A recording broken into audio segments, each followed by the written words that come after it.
Quiero enviar un cordial saludo a los estudiantes de la especialización en gerencia de proyectos en esta nuestra sexta semana de curso de control y gestión de la calidad. Recordemos que en la semana inmediatamente anterior nosotros comenzamos a abordar algunos temas generales de lo que es la gestión de calidad de los proyectos y posteriormente entramos ya de lleno con lo que es la planificación de la gestión de la calidad en el primer acápite que nos enseña el PMBOK respecto a las entradas o los inputs que debe tener esa planificación de la calidad. En esta semana vamos a resolver el siguiente tema, que son las herramientas y técnicas. Ya aprendimos la semana anterior cuáles son las entradas, cuáles son los documentos que nosotros debemos tener, por decirlo de alguna manera, encima de nuestro escritorio para comenzar a hacer esa planificación de la gestión de la calidad. Entonces, la pregunta que vamos a resolver esta semana es, bueno, ¿qué herramientas y técnicas podemos utilizar para que a través de un proceso de agregar valor a esos inputs podamos convertirlos en estos outputs, que es lo que necesita el siguiente proceso? Entonces vamos a ver en primera instancia lo que son las herramientas y las técnicas, y en segunda instancia cómo a través de esas herramientas y técnicas logramos las salidas de nuestro proceso de planificación de la gestión de la calidad. ¿Qué herramientas y técnicas podemos usar?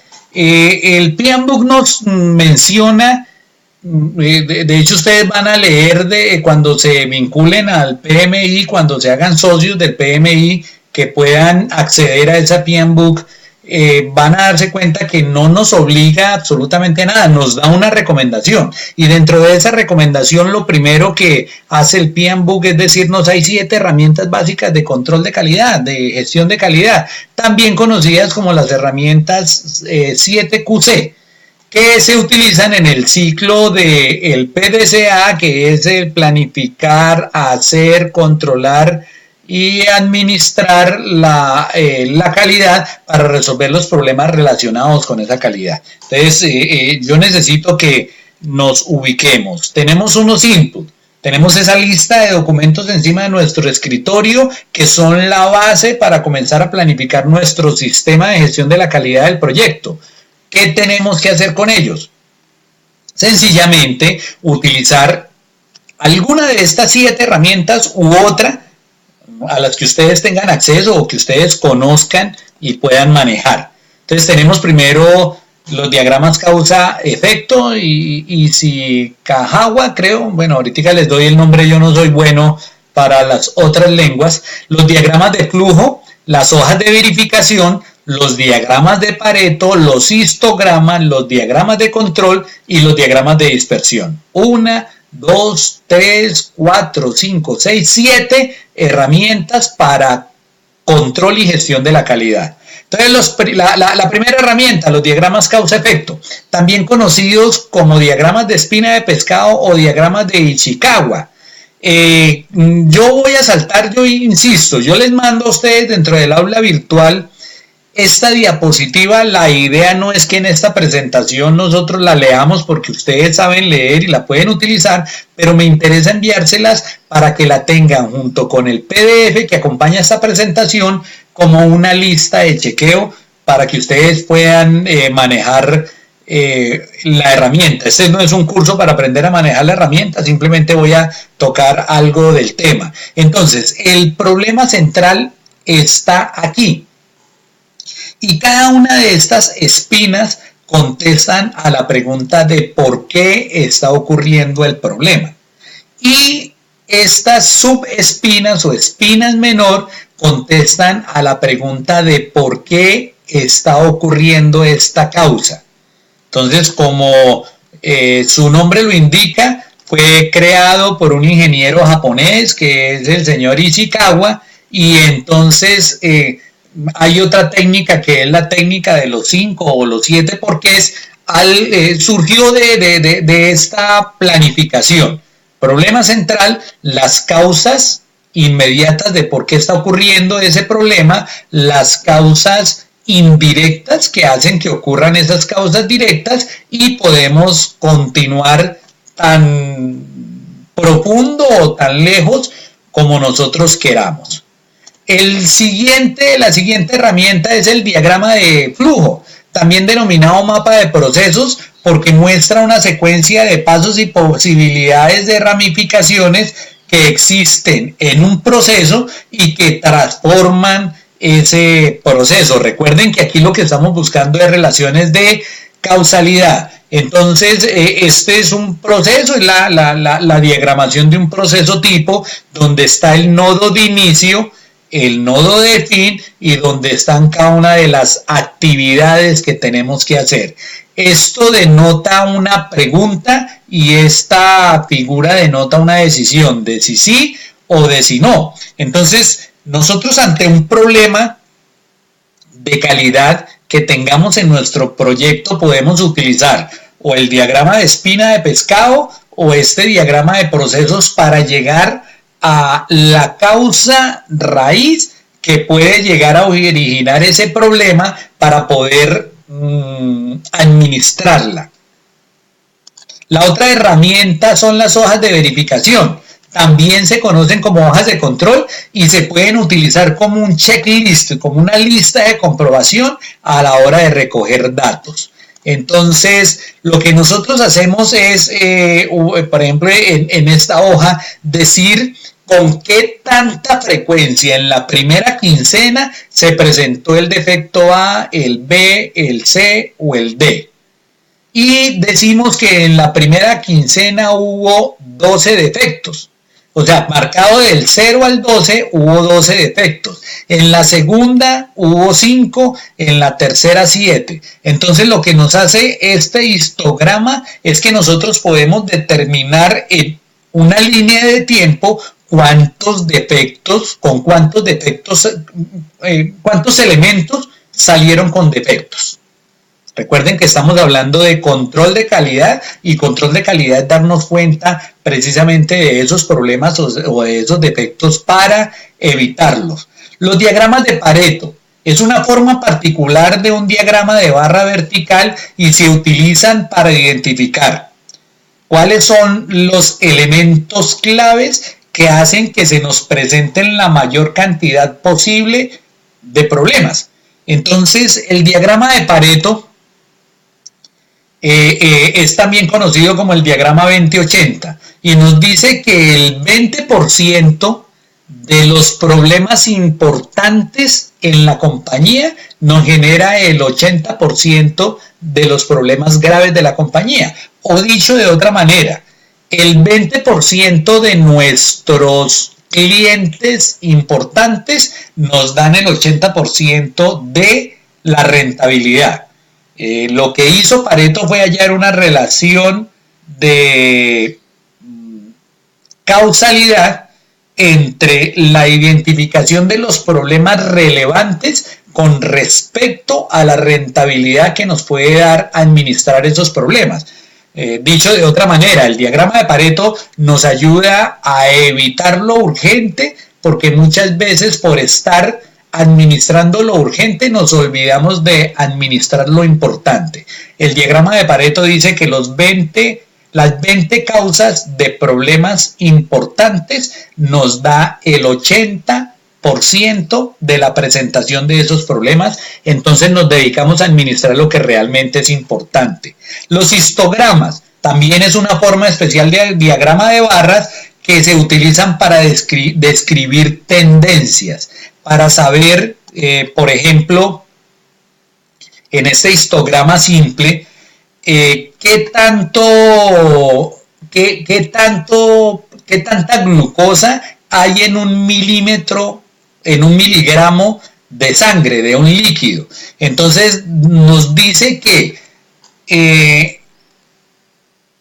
entre el 81 y el 100 de las muestras nos presentan una cantidad de glucosa de 50 miligramos en un decilitro, ¿sí? Que de 60 a 80 de las muestras nos dan 20 y tantos miligramos. Entonces aquí nosotros podemos hacer una relación entre dos variables, ¿sí me explico? La cantidad de problemas, y vamos a seguir con el ejemplo de los problemas que se nos presentan de acuerdo a un intervalo específico. Los diagramas de control se utilizan para determinar si un proceso es estable o tiene un comportamiento predecible, es decir, tiene una variación que podemos llegar a predecir. Entonces nos dice acá que entre un intervalo de, 73.96.5 a 74.35 se presenta la gran mayoría de eventos. Y este intervalo para nosotros puede llegar a estar dentro de lo que es la calidad exigida. Entonces, todos los eventos que salgan por debajo o por encima de este histograma son a los que tenemos que ponerles mucho cuidado. Los diagramas de dispersión representan pares ordenados en dos abscisas, la abscisa X y la abscisa Y, y a menudo se le denomina diagramas de correlación, porque lo que hacen los diagramas de dispersión es presentarnos la correlación que hay entre dos o más variables. Entonces, decimos que la edad de la mujer frente a la edad del marido tiene una correlación lineal positiva, es decir, normalmente las personas tienden a buscar pareja normalmente, porque se pueden presentar excepciones, de edades similares. Es decir, el esposo tiene 25 años, la esposa tiene 20, por decir algo. Va a ser muy difícil que encontremos una persona de 70 años con una niña de 25. Los hay, pero no es lo normal. Entonces aquí lo que nos va a presentar ese diagrama de dispersión es lo que es normal. Entonces hay correlaciones lineales negativas, por ejemplo, número de accidentes frente a números de dispositivos de seguridad. Se supone que entre más dispositivos de seguridad va a haber menos accidentes. Una correlación curvilínea es metros cúbicos por hectárea contra precipitación pluvial. Entonces nos dice que la relación es circular, no está muy definida, y cuando la correlación es nula, por ejemplo, número de cigarrillos diarios versus estatura de fumadores, no hay ningún tipo de correlación. Normalmente el número de cigarrillos diarios versus edad, no estatura. Es decir, aquí lo que nos está diciendo es que la estatura es absolutamente irrelevante frente al número de cigarrillos que fuman las personas a diario. Otras herramientas, análisis costo-beneficio, es otra herramienta que es estableciendo, por ejemplo, programas de control. ¿Qué tanto nos puede disminuir el costo de la implementación de calidad? ¿Sí? Otro es el costo de calidad propiamente dicho. Por ejemplo, la calidad, el costo de implementar el sistema de calidad versus el costo de controlar esa calidad versus el costo del producto terminado versus el costo de la no calidad. O sea, es otra herramienta que podemos utilizar. Por ejemplo, aquí el costo de la calidad está el costo de la conformidad, que el costo de la conformidad está relacionado con el costo de la prevención en capacitación, en documentar procesos, en equipamiento, versus el costo de la evaluación, pruebas, pérdidas por pruebas destructivas, inspecciones, frente al costo de la no conformidad. Es decir, ¿cuánto nos cuesta sacar un artículo conforme a los requisitos y cuánto nos cuesta por ahorrarnos en estos costos el costo de la no conformidad? ¿Qué otras herramientas? Los estudios comparativos. Entonces son como estudios de caso donde nosotros sacamos un grupo de control y versus los datos que nos arroje ese grupo de control lo podemos inferir a toda la población para saber cómo se va a comportar la cuestión de la calidad, los defectos, los costos, etcétera, etcétera. El diseño de experimentos. El diseño de experimentos lo que nos permite es evitar costos cuando no hacemos el experimento. Es decir, necesitamos, yo recuerdo hace poco se me presentó un estudiante que decía, yo quiero coger desechos de llantas y molerlos y aplicárselos al pavimento para saber si es más costoso o menos costoso cuando el asfalto lo revolvemos con llanta molida. Le dije, muy interesante el proyecto, haga un experimento, o sea, no se tire a decir que va a pavimentar 50 kilómetros de vía revolviendo, porque qué tal que le salga más caro, o qué tal que no el pavimento no quede con el suficiente, con la suficiente compactación como para que valga la pena meterle, agregarle esa llanta molida. Entonces, para eso se hace un experimento. El muestreo estadístico nos ayuda a, con muestras pequeñas, inferir comportamientos en muestras grandes. Entonces, un muestreo estadístico dentro de un proyecto es que nosotros sacamos un prototipo de producto y lo que hacemos es entregárselo a 5 personas y saber cómo les funciona, si les funciona bien, si cumple con las expectativas o no. Herramientas adicionales para planificación de la calidad, la tormenta de ideas, que esta técnica yo reúno 5 o 6 personas porque se supone que 2 mentes piensan mejor que una y les digo, bueno, tenemos este problema o necesitamos establecer este control de calidad, ¿cómo le parece a usted que sea mejor? Y ellos nos dan todas las ideas. El análisis de campo de fuerza son diagramas que representan las fuerzas a favor y las fuerzas en contra, para saber cómo podemos, por ejemplo, cuando vamos a implementar un cambio brusco al interior del proyecto o al interior de la comunidad, cómo va a estar esa resistencia al cambio. Y las técnicas de grupo nominal, el objetivo de esta técnica es permitir que las ideas se analicen en tormentas de ideas o en grupos grandes o pequeños para posteriormente ser revisadas por un grupo más amplio, es como parecido al grupo focal. Entonces tenemos esas herramientas y técnicas para que con los inputs nosotros agregarle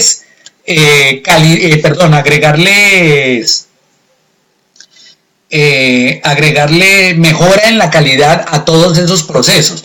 Otra herramienta vienen siendo las reuniones. Entonces nosotros hacemos reuniones de equipos de proyectos. Recuerden que yo en el caso de el Boeing 767, ahí dicen que ellos se reunían permanentemente entre los grupos de diseño y el grupo comercial con el gerente de proyecto para saber las mejoras a cada uno de los sistemas operacionales de los aviones, cómo lo iba a recibir los clientes de esas aeronaves.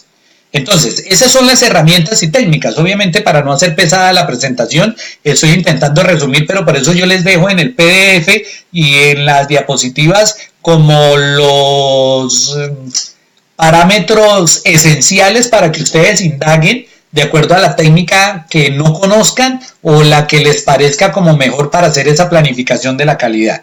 Entonces, vamos a verificar. Nosotros en la semana anterior vimos los inputs. ¿Cuáles son todos los inputs? Que es esa pila de documentos que debe estar encima de nuestro escritorio. Estamos aquí aprendiendo algunas herramientas y técnicas para gestionar, para agregar valor a estos inputs y una vez les hayamos agregado valor, qué salidas vamos a entregarle al siguiente proceso. Entonces, las salidas esenciales que nos dice el PMBOK son plan de gestión de la calidad, o sea, nosotros cogemos ese plan de dirección del proyecto, los activos de la organización, etcétera, etcétera. Aplicamos las 7 herramientas básicas de calidad o cualquier otra que usted quiera aplicar y vamos a entregar un plan de gestión de la calidad.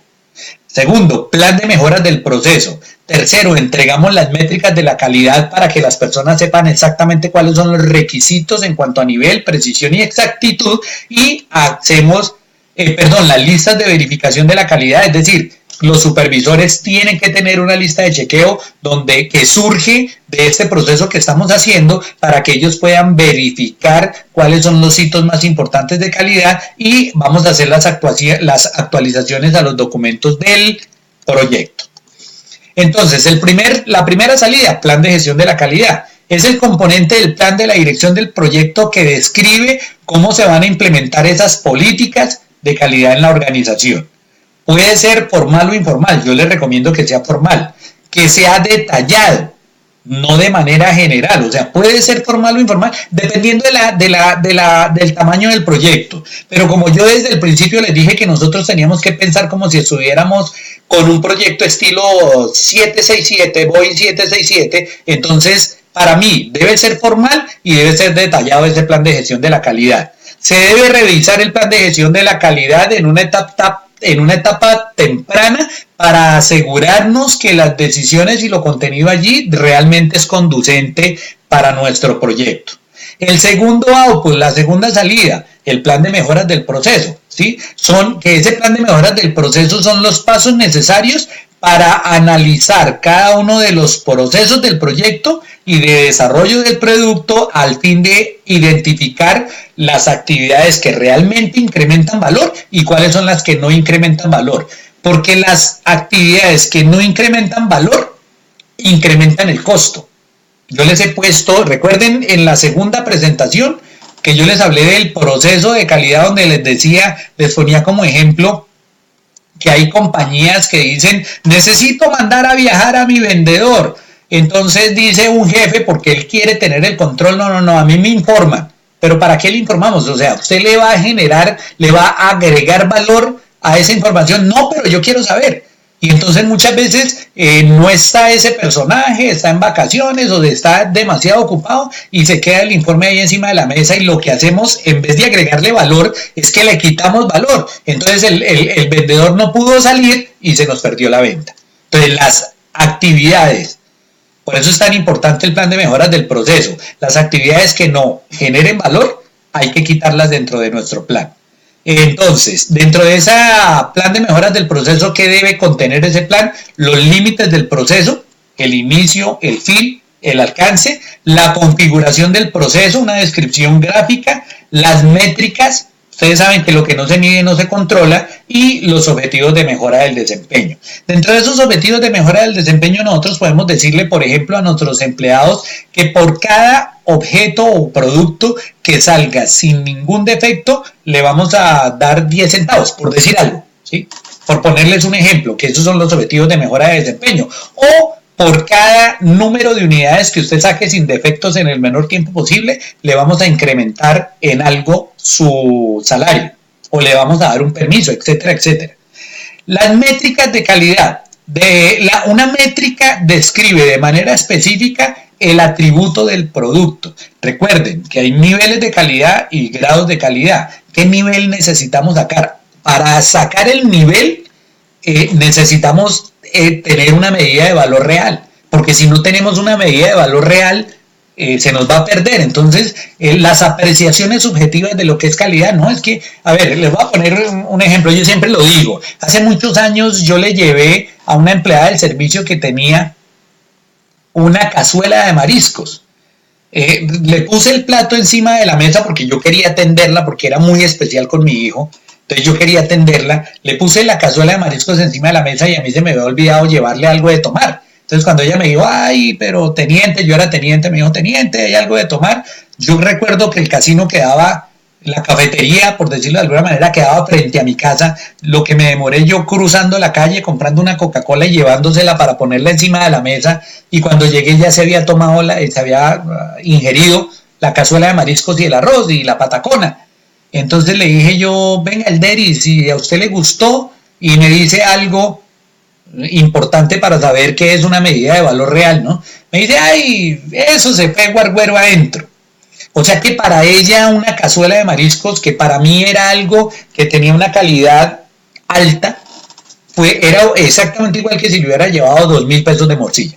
Hubiera disfrutado exactamente igual. Entonces, esas medidas subjetivas de lo que es la calidad para las personas. Pues yo les decía en la clase anterior, para mí un champú con altas prestaciones de olor y de textura no me interesa. Para mí, hay personas, de hecho, les he contado en las sesiones presenciales que mi hijo odia el champú que yo compro, porque es un champú económico. Entonces él cuando viene a la casa, porque él estudia en Bogotá, yo vivo en Villado, cuando él viene aquí a la casa, él se aplica ese champú y no, a mí no me gustó, a mí eso no me gusta el olor, me da rasquiña en la cabeza. Entonces lo que es la medida subjetiva de calidad es muy tenaz trabajar con seres humanos, por eso la medida debe ser realmente un valor real. Si el objetivo de la calidad es mantenerse dentro del límite de más o menos 10% del presupuesto aprobado, la métrica específica se constituye en ¿Cómo mido el costo de cada entregable para mantenerme dentro de ese más o menos 10%? El cuarto, output, lista de verificación de la calidad, importantísima.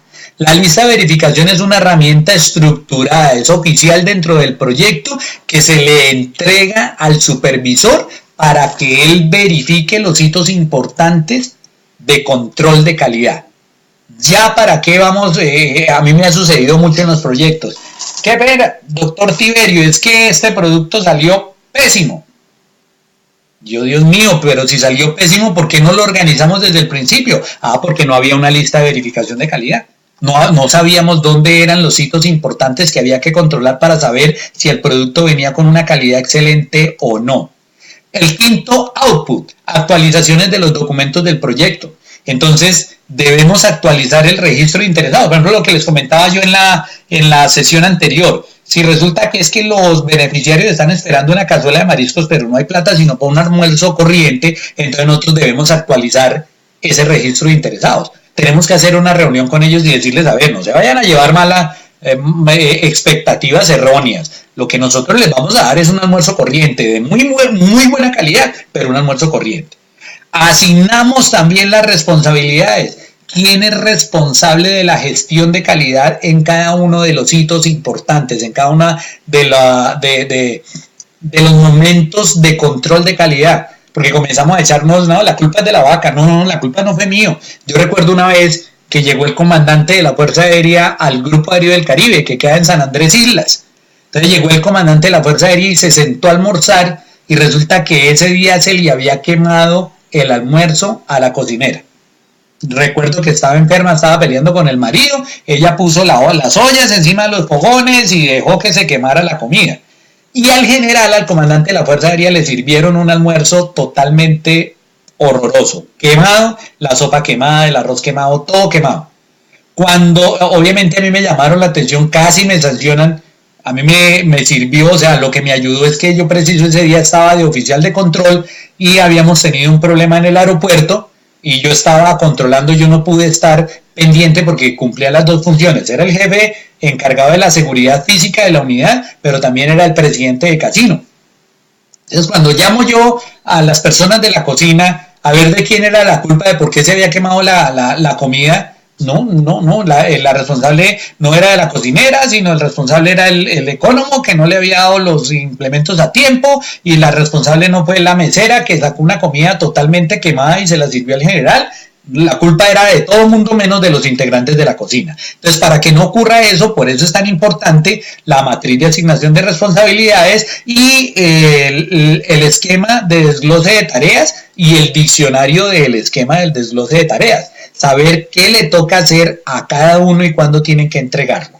Entonces, son las 5 salidas, vimos las 7 herramientas básicas de calidad y otras herramientas someramente, insisto, la presentación es más con el fin de que ustedes conozcan que hay esas herramientas y que de pronto se preparen. Yo sé que algunos